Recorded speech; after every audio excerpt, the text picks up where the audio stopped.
George Floyd, l'Afro-Américain mort asphyxié sous le genou d'un policier blanc. Les périodes fastes de l'adolescence mises en évidence dans ses œuvres. Ou encore Séduction, cette toile qui révèle au travers du masque dent la face cachée de l'être humain. Le coronavirus et son confinement auront permis aux artistes peintres ivoiriens de puiser dans leur imagination malgré les difficultés dues à cette pandémie. Oui, véritablement, cela m'a permis aussi de travailler parce qu'il ne faut pas rester les bras croisés, il faut continuer de travailler parce qu'après, à la reprise, il faut pouvoir proposer des choses intéressantes. En visite ce jour à la galerie Louis-Simone Guirandou, James Kokobi, cet artiste sculpteur ivoirien, nous raconte les difficultés auxquelles il fut confronté en Allemagne durant le confinement. Nous sommes restés en train de faire le montage. Et Angela Merkel annonce à la télévision que les musées sont fermés. L'exposition a eu lieu, il n'y a eu personne. C'est resté fermé tout le temps jusqu'à ce que les musées soient ouverts. Et pour contrer les effets du coronavirus, à la galerie Louis-Simone Guirandou ou ici à Cécile Fakouri, les visites individuelles dans le strict respect des mesures barrières et le digital ont permis de promouvoir et commercialiser certaines œuvres. C'est quelque chose qu'on faisait avant. Et je pense que le Covid a accéléré les choses et que ça nous a mis un petit coup de boost sur cette histoire de digital. Et donc oui, ce qui existait, on l'a amélioré, on l'a rendu plus performant.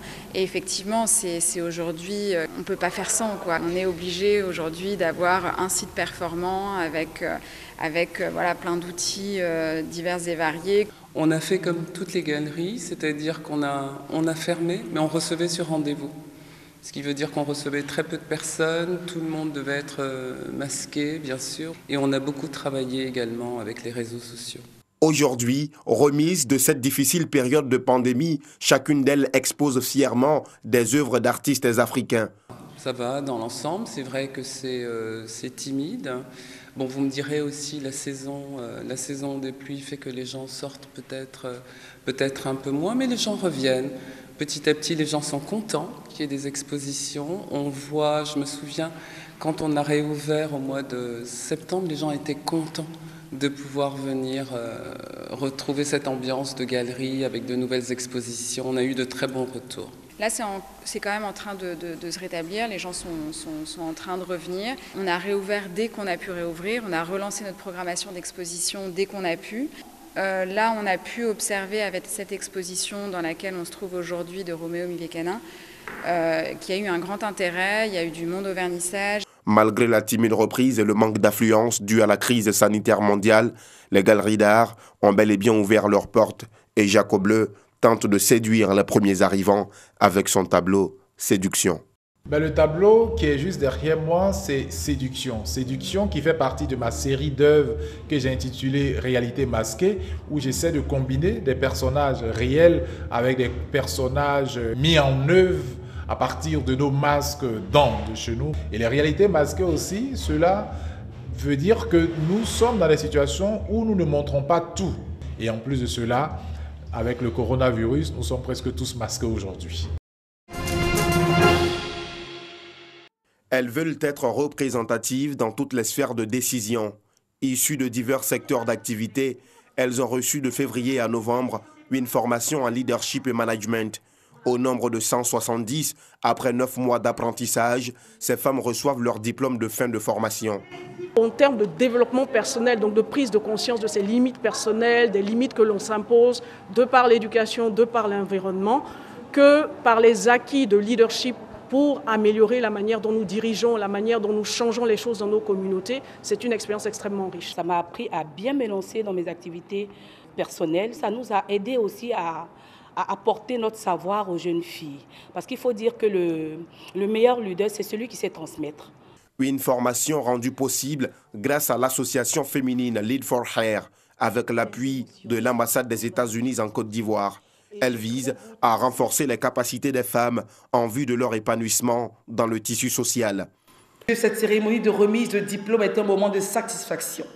Ces diplômes et cette formation nous donnent des atouts importants pour notre vie professionnelle, familiale et sociale.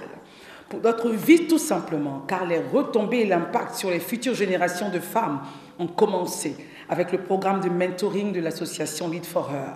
Marraine du projet de formation depuis des années, l'ex-ministre de la Justice togolaise Rekia Mandougou invite les femmes à plus d'engagement pour la construction d'une société équitable. La connaissance nous permet d'avoir un leadership décomplexé, de nous retrouver face à qui que ce soit de ce monde et d'avoir les épaules hautes, la tête élevée et tout à fait fière de brandir notre connaissance.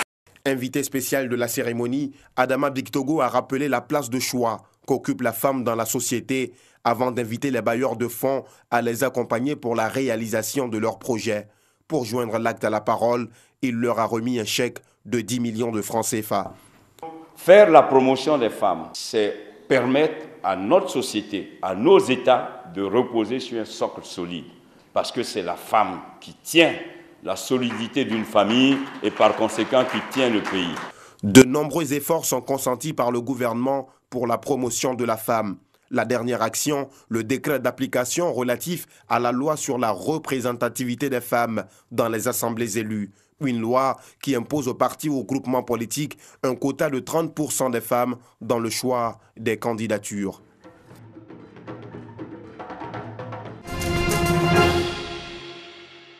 Une soirée de charité pour donner un peu de sourire et de joie. Un moment de bonheur pour ces enfants qui ont élu domicile dans les rues d'Abidjan, sur les étals ou aux abords des marchés.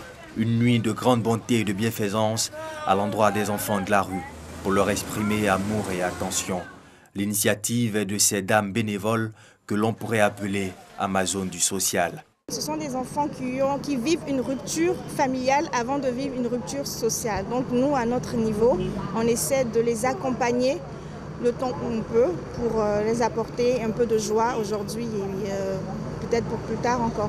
À l'occasion de la Journée internationale des enfants de la rue, célébrée tous les 26 novembre, Alexandra et ses amis, engagés pour l'épanouissement de ces enfants livrés à eux-mêmes, ont sillonné pour la 3e année consécutive les artères des communes de Cocody, Trècheville, Marcory et Port-Bouët dans la nuit de jeudi à vendredi, les bras chargés de vivres. Pour tout le monde, c'est toujours un plaisir de recevoir de la nourriture. Et encore plus quand il s'agit de personnes qui sont dans le besoin, de personnes qui sont dans le grand manque même de restauration. On a vu sur certains visages la joie, la gaieté et l'enthousiasme. Les bénéficiaires, visiblement heureux, expriment leur reconnaissance et remerciements à l'endroit de leurs bienfaiteurs. On avait faim. Les mamans et les papas sont venus nous revenir donner la nourriture à manger. On a dit merci vraiment pour tout ce qu'il fait pour nous. Moi, j'étais mal crésé même. J'étais à dormir, vous avez venu me donner une nourriture. Mais Dieu vous bénisse. C'est ce que vous avez fait pour moi. Un plat. C'est pas parce qu'on n'a pas, mais aujourd'hui, ils ont fait une grâce. Nous tous, on est contents. Où est la famille? La Journée internationale des enfants de la rue a été instituée en 2009 par l'UNESCO afin de créer des solutions spécialisées et de permettre l'accès de ces enfants aux services. Grâce à cette générosité d'Alexandra et de ses amis, 200 enfants de la rue ont pu connaître ce jeudi soir, ne serait-ce qu'un moment, le bonheur de sourire à la vie. Réélu à la tête du Burkina Faso pour un second mandat, le parti du président Roch-Marc Christian Kaboré n'a pas obtenu la majorité législative. Le mouvement du peuple pour le progrès MPP, parti du président Kaboré, a obtenu 56 sièges sur 127. Il n'a pu avoir les 64 sièges requis pour obtenir la majorité absolue. Roch-Marc Kaboré devra donc négocier avec ses alliés et l'opposition pour obtenir la majorité au Parlement. Le Congrès pour la démocratie et le progrès, l'ancien parti de l'ex-président Blaise Compaoré, avec son candidat Edi Komboigo, vient en 2e position avec 20 sièges. Considéré comme le chef de file de l'opposition, Zéphirin Diabré n'a pu recueillir que 12 sièges contre 33 en 2015. Pour rappel, Roch-Marc Kaboré a été réélu avec 57,87% des voix.